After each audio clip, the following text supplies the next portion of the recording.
মায়ঙৰ চুটগৰাজন গাঁৱত ভয়ংকৰ অঘটন বিদ্যুৎপৃষ্ট হৈ এজন 4 বছৰীয়া শিশুৰ মৃত্যু বিদ্যুৎ বিভাগৰ গাফিলতিৰ বাবে শিশুটিৰ মৃত্যুৰ অভিযোগ মতে বিদ্যুৎ বিভাগৰ ট্ৰান্সফৰ্মাৰৰ পৰা যোৱা বিদ্যুৎ পৰিবাহী তাঁৰ কালিৰে পৰাই এনেদৰে পৰি আছিল ৰাইজে বাৰম্বাৰ ফোনযোগে বিদ্যুৎ বিভাগৰ লোকক জনাই থকাৰ পিছতো কোনো কাণসাৰ নিদিলে বিভাগীয় কৰ্তৃপক্ষই আজি পথৰ কাষেৰে শিশুটি গৈ থাকোঁতেই সংঘটিত হয় এই ভয়ংকৰ ঘটনা।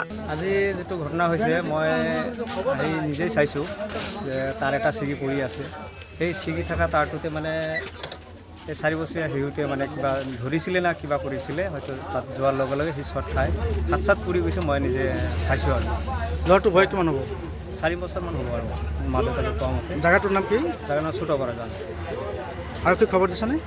আৰু কি ইতিমধ্যে গম পাইছে ঘটনাটো হৈছিল মানে কালিৰ পৰা আমাৰ ইয়াত তাঁৰটো ছিঙি আছে আমাৰ লাইনমেনক বাৰে বাৰে অৱগত কৰা হৈছে ফোন কৰি পেলাই যে লাইনৰ তাঁৰটো ছিগি আছে সিহঁতে মানে গাফিলতি কৰিছে লাইনৰ তাঁৰটো চাব এতিয়ালৈকে অহা নাই। ৰাতিপুৱা আমাৰ ইয়াৰ ল'ৰা এটা সৰু ল'ৰা এটাই খেলি আছিল ৰাস্তাত তাঁৰটো ছিঙি আছে তাত গৈ বাজি পেলাই মৰি গ'ল ল'ৰাজন মৰি গ'ল। কিন্তু মৰটো কি বুলি ভাবে সম্পূৰ্ণ বিদ্যুৎ গাফিলতি বুলি ভাবে নেকি? বিদ্যুতৰ গাফিলতি লাইনমেনৰ গাফিলতি বিদ্যুতৰ মানুহ এতিয়ালৈকে আমাৰ ইয়াত অহা নাই গাফিলতি কৰি আছে সিহঁতে। চৰকাৰে কি ক'ব? চৰকাৰে ইয়াৰ মানে ব্যৱস্থাটো কৰিব লাগে। লাইনমেনে যে গাফিলতি কৰিছে ল'ৰাটো মৰিলে 4 বছৰৰ ল'ৰাটো মৰিলে। Bureau report any Bharat 24।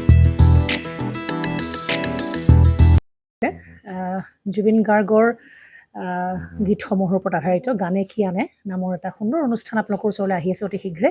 অহা 15 আগষ্টৰ পৰা ধেমাজিৰ পৰা প্ৰথম অডিশ্যন আৰম্ভ হ'ব আৰু সেই অডিশ্যনৰ যোগেদি বিভিন্ন কণ্ঠশিল্পীসকলে যিসকলে এই অনুষ্ঠানত যোগদান কৰিব বিচাৰে তেওঁলোকে এই অডিশ্যনৰ যোগেদি আগবাঢ়ি আহক আৰু জুবিন গাৰ্গৰ বহুত ভাল লগা গান আমি সদায় শুনি আহোঁ আৰু আপোনালোকৰ যদি ভাল লগা গান থাকে জুবিন গাৰ্গৰ আপোনালোকে গাই ভাল পায় তেন্তে অডিশ্যনত যোগদান কৰক। মোৰ ফালৰ পৰা আন্তৰিক শুভকামনা থাকিল এই সম্পূৰ্ণ অনুষ্ঠানটোলৈ।